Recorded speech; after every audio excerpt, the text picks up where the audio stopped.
Hello everybody, welcome back to Yoba TV. If you're new here, you're welcome.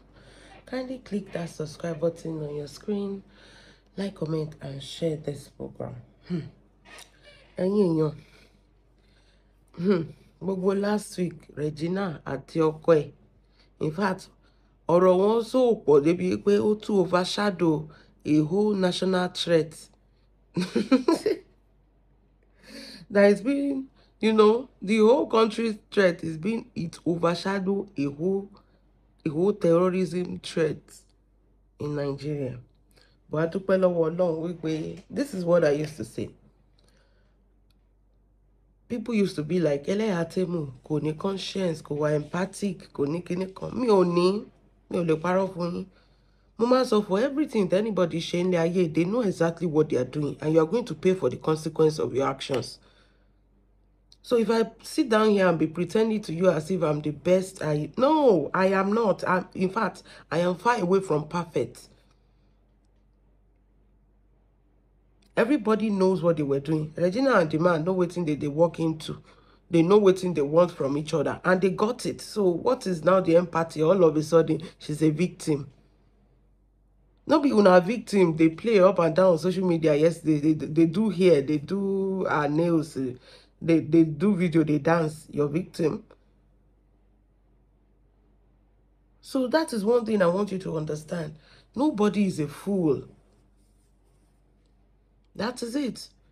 This is a game. Everybody play it well. Ned played the game well. The girl played the game well. And when they are done, they should move on. Period. Next.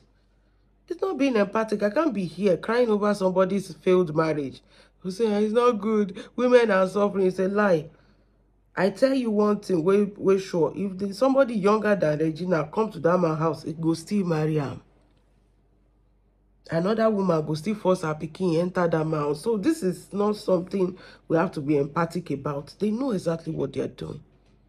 And this brings me to the issue of Blessing Nkechi. As much as I love Blessing, I love her for one thing, she dey hustle. I know her for a long time. This girl, they work. Nkechi, they work. That's why I used to respect her. If anything about any news about her, I know they will quick drag her. Because I know her far back then, before she becomes celebrity. Nkechi is like jack of all trade. She dey work. Even as when she becomes celebrity, she know the rest. She dey work up and down, anything to make ends meet. Still no. You see where God they punish this girl. You see her. I used to root for Nkechi.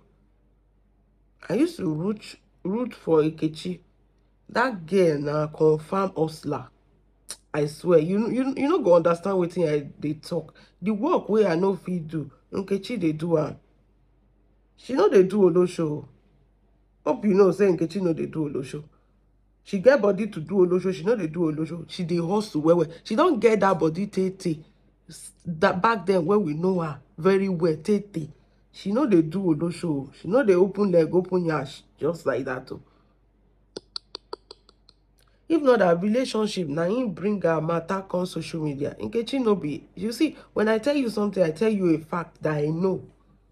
Nkechi they work. That's why I used to give her flowers. I said back then, waiting we know if we do. Nkechi go do we go say, well, be fine girl. I cannot do this. Girl go do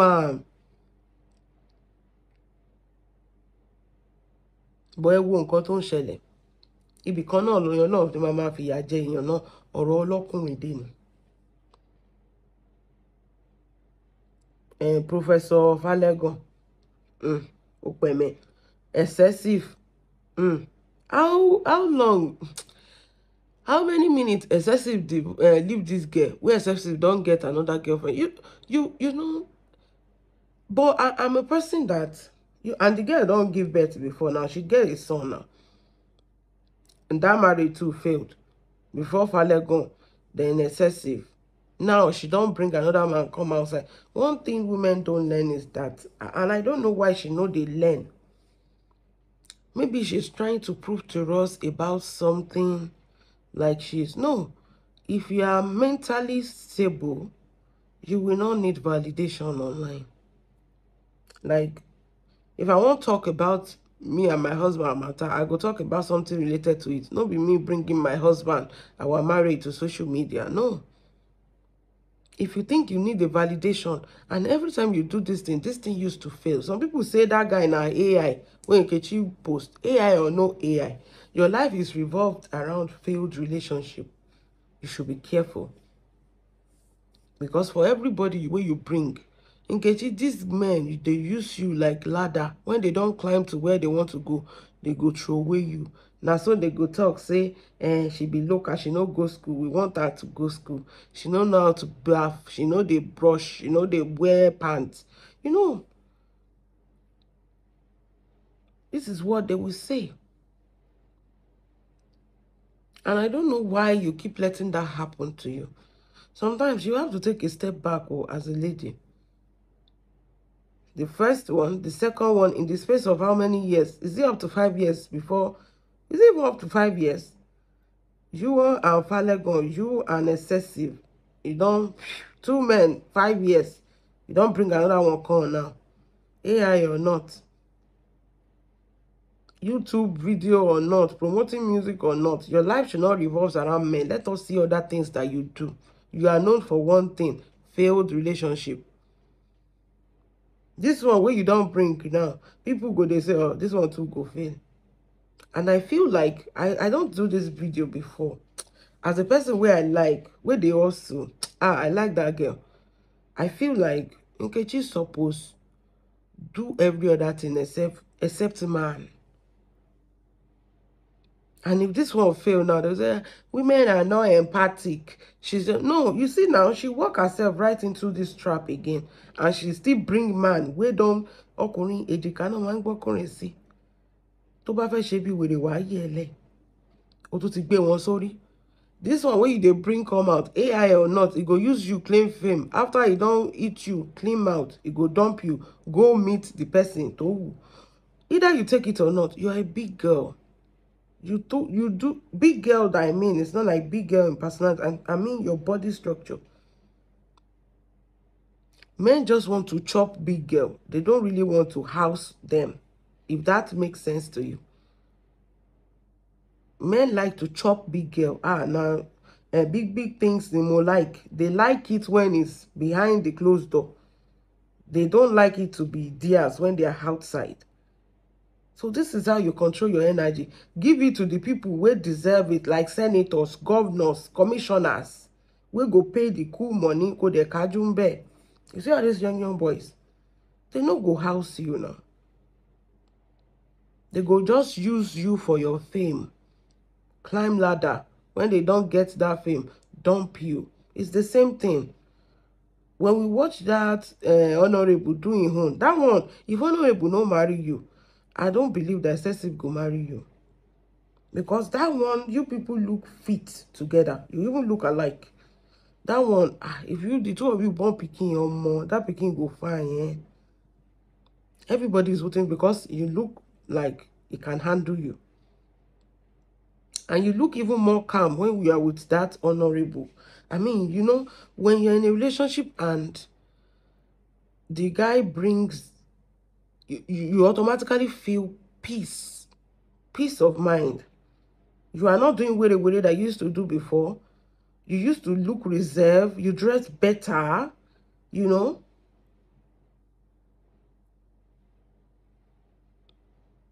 That is a relationship. I don't know how it goes sour, but relationships are meant to fail. Marriage is not even meant to last. It's designed to fail. Because these are two different people coming from two different backgrounds. So if you look at Nkechi very well, when that Honorable fails, she's supposed to pause, but she wants to use Excessive pepper or say, I can get any man. No, you can get miscreant. You can't just get, you know, that kind of man we all want. You can't just get them. You only get them when you sit down, relax, let breeze blow your toto well, and do your calculations. Before anybody open your pants, shift your pants, make sure they are commissioner, make sure you are getting paid, not just these small boys. At the end of the day, see Excessive now. excessive, leave you for somebody slimmer than you. I don't know, and I don't know how, how many minutes now. We don't even know, say, when I break up before you don't get another girlfriend. Maybe he kept that one on the side. He used you to get fame. Then when he's done with the fame, he moved to that other one. When he don't chop you, finish. Wọ́n wá sọ ẹ́ di omi ìṣanwọ́. Tó wá ti jẹun tó wá ṣanwọ́ sí ẹ lóbò. Wọ́n máa lọ. Now you don't bring another person out. You say you want to do introduction. Why don't you relax? One relationship after the other, I know one call away. One ma baby rabo sugar ni. Now your nyash, they want chop big things. Big things they more like. They just want chop am, clean mouth, leave the place. Chop am, clean mouth, leave the place. This is a repeated cycle. Only baleni gba alano. Toju won ba fo bye lo mama wo. Take quality men. You like fine boys. I think that's where your problem starts from. You like them, fine boys. These fine boys, they know they last though. You need men. There's a difference between men. Nkechi, you should be smart enough now, because for everything where you don't go through, there's a difference between men and boys. Men don't play games. When a man wants you, you know that this person is going to house you, and and you said something, say you did double date down. We all know, say you did date down. I don't know how, as big as you are. Oh yeah, ki ni eno ko high gun. Ko sharp. You just get nyash. Well, this is where suppose you get brain. You don't use and get nyash. Let me give you an example. See Yabo. Yabo, they run after young guys. If Yabo wants small guys, you think small guys know they toast queen mother the way she be. Imagine paro for you. I want small guys mama cool lori bo she wine. Because they know she get money. She can take care of them. Who did she date? Polo. Who is Polo? Who be Polo be? That's a legend in music. In the music industry. She know they... Nkechi, you deserve to date. Nkechi, God give you nyash. For you to use this nyash to get anything you want. You want me also the souvenir.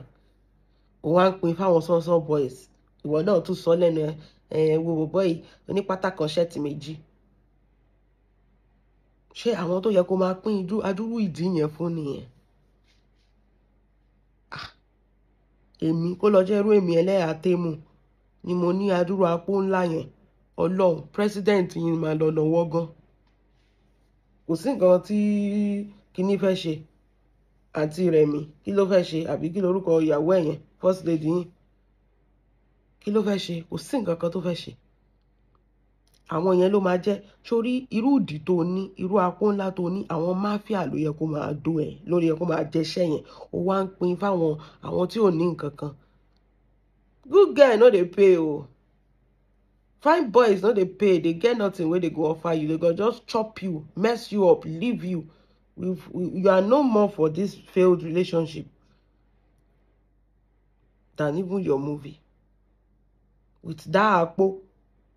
Kó jẹ́ pé young boys, you go look at them, say, ẹ̀yin tí spam yín máa ń rìn, kí ni mo fẹ́ fi yín ṣe? Irú Senator Ned tá ń kígbe. Which iṣẹ́ ló yẹ kí Senator Ned máa jẹ tí ó bá ń ṣiṣẹ́ Nkechi? Iṣẹ́ ta ló yẹ kí Senator Ned máa jẹ? Nkechi, you are not as smart as I thought. And you be lover girl. That's the problem wey lover girl gets. They get all the assets to get better. You will see slim girl wey look like pencil. They are making it. All this lover girl, they just go, they break your heart, break your heart. You are a celebrity, you are influential, you get appo. You already see, God don't cut soap for you before you come to this world. Appo ńlá ló ní. Just walk on that your belly will look like a buffalo. Reduce it. Anything I know go do surgery, do the surgery. Change your game. Change the game on the table.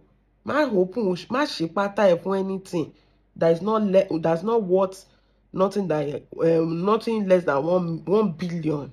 1 billion. You to buy my shifu. Jackie net worth any ó jẹ́ 1 B. àwọn tó yẹ kó máa jẹrú iṣẹ́ ńlá nìyẹn. Wọ́n á pín fáwọn excessive tí ò ní fame tó jẹ́ pé ìwọ gan ló ṣì àtùpà ń ran àtùpà lọ́wọ́. All these boys that just want to use it to get fame. Even the honorable no get fame. Wetin you gain from the honorable? Ṣebí kò sí. Wetin you gain for excessive? Wọ́n kàn ṣe pàpàpà ẹ̀ náà ni. That's what I used to say. Now she don't walk into another fine boy now. At the end of the day, they go come tell us story again. It no work, or they want ma tún bojú ara wọn jẹ́. You see all these big men don't bojú ìyàwó wọn jẹ́ ni. Àbí girlfriend wọn. Don't even be their wife. Be their girlfriend. Let them be servicing you. Don't open your puna just for anybody. Anybody tí ó bá ní network ti 1 billion. Irú àwọn Dangote yẹn, àwọn ló yẹ kó máa jẹṣẹ́ ńlá tó níyẹn. Wo Sophia, eléyìí tó béèrè Cybertruck lọ́wọ́ Burna Boy. Mélòó ni gbogbo òdì Sophia? Ó dẹ̀ béèrè Cybertruck. Wo èèyàn tó ń jẹ apó ọmọ yẹn, tó ń jẹṣẹ́, mélòó dẹ̀ ni gbogbo bọ́dì ẹ̀? Mélòó ni gbogbo bọ́dì ẹ̀? So ìwúwo tó jẹ́ pé Ọlọ́run ti bùkún ẹ̀ látọ̀run tó gbé wá, tèèyàn méjì ló gbà pọ̀ sẹ́yìn ẹ̀. Irú àwa báyìí tá à ní ké. Ẹ̀yin lẹ fojú kòkòrò gba gbogbo ẹ̀. Sí ẹ̀yin tẹ́ gba ké lọ́wọ́ wa gan, ẹ lò ní ìlò tó tẹ̀lé ìlànà Ọlọ́run ọba. Nǹkan tọ́lọ́run fi fún ẹ, o ò ṣe bẹ́ẹ̀. Gave you something, an asset. That is an asset that God gave you. Ẹ gba gbogbo tiwa mọ́ tiyín, still ẹ nù lọ́nà tó tọ́ àti ọ̀nà tó yẹ. You are now dating down. Why should you date down? Why should you? That is just it. So this brings me to the Sisi Alagbo's matter. You understand? Day 2, this is why I used to tell you I don't pretend and I don't care. I don't care. Because a lot of people used to be like, they don't have sympathy. They don't have, una they see Sisi Alagbo and the husband now. The two of them with the yale every day now caption and water. Whatever is going on in their house, they have to come and give us validation on social media. And if whatever it is that the three of them are doing, and if it failed, and they come to social media, I did this for him, he did that to me, una go say we lack empathy. If you are bringing your relationship to social media, it's raining now. And agro won't kill me. And agro won't kill me. And my husband don't deal with our yale. Please change the roster. Can you imagine how dirty that is? Please change the roster. Oh, the rain is too much. Oh, come back to this place. Oh, just imagine. This is a woman that had 3 children that they dump her with 3 children. Now you are sharing a husband with another married woman. Just imagine how messy, how this is. If I talk, Emma rò pé mi ò mọ̀rọ̀ sọ pé mo ti burú jù. But I mean, you are not bringing what is in your life that you used to have to bring your matter to social media and give us updates. Ọjọ́ tán ọ̀dọ̀ ẹ̀, ẹ máa kọ, today is Friday. They did not buy me. They buy my yale. You go write down. Ọjọ́ tán ọ̀dọ̀ ẹ̀ dáadáa. He was tired today. Ẹ wá sọ social media. Ẹ wá sọ the journal. Tẹ́ ẹ update wa about everything that is happening in your home. Irú marriage yẹn tó bá wá dàrú, tá bá wá ganu sí bí kettle, ẹ má sọ pé bloggers, they are too wicked. Ṣé a tẹ̀lé wọn dénú ilé ni? Àbí a mọ nǹkan tó ń ṣẹlẹ̀ nínú ilé wọn? Ẹ̀yin náà lẹ máa ṣorí ibú, tẹ máa kọ́ fún wa pé nǹkan báyìí ló ń ṣẹlẹ̀ nínú ilé. Why are you people acting immature like a child? Àti Sisi Alagbo, àti engineer Koran, àti ìyálé o, so immatured. They act immature. Bọ́kọ ṣe ń drop àti ẹ̀ mọ́kọ àti ẹ̀ mọ́ ìyàwó. Ọkọ gan ti dàyàwó, wó foròfo báyìí ló ń kùn káàkiri. Must you talk? Ó ní mo máa sọ fún yín pé ọkùnrin tó bá ti lè fọwọ́ ara ẹ̀ kẹ́rù ẹ̀ lọ sílé obìnrin jígólò ni. Ọkùnrin tó bá fẹ́ ìyàwó méjì, ìyàwó máa wá bẹ́ ẹnu ilé tó wà ní. Tó bá dẹ̀ pé ń jígólò ẹ̀ máa bínú. Ọkùnrin mélòó? ṣé panet ṣó ń drop update ọ̀tìgbà tí àwọn Regina family tó fẹ́ bá yé ẹ̀jẹ̀ látijọ́ tó ti fẹ́ Regina àtobìnrin 5 tó wà nílé. Was it dropping any updates? Àwọn tó tún jẹ́ billionaire tó rí ṣe jù yín lọ nìyẹn. Ẹni tẹ́ ẹ̀ ní nǹkan kan. It's always these poor people for me. It's always the poor people. It's always the poor people.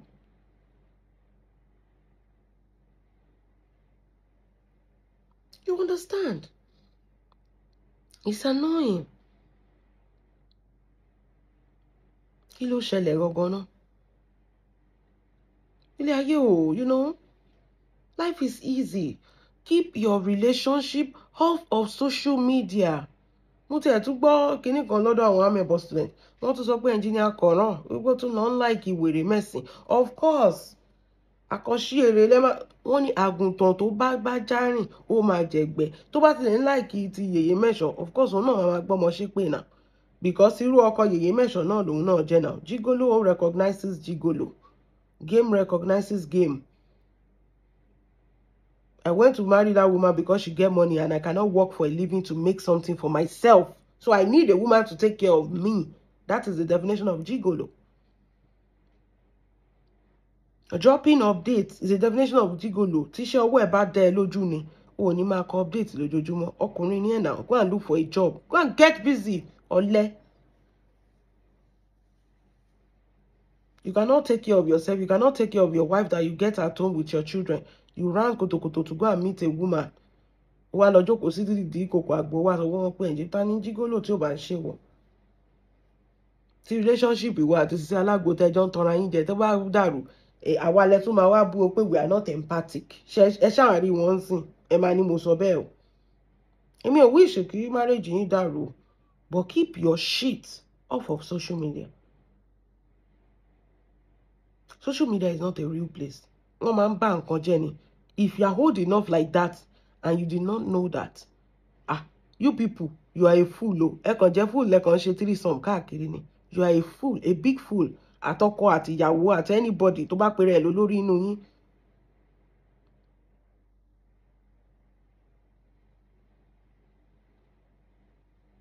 Àwa lẹ fẹ́ pẹ́pẹ́. Regina Ope Wa ń jọ́ kìíní àná kí ló gbẹ̀yìn? What do you guys have? Kí lẹ̀yin ní? Àwa lẹ fẹ́ pẹ́pẹ́. What do you guys have? Do you even have to pepper anybody? Tó bá yẹ pé marriage yẹn dá yín lójú pé ó máa last, do you have to pepper anybody? Ṣebí torí pé fear of uncertainty náà ló ń jẹ́ kẹ́ máa drop quote. Ẹ kó sì lọ.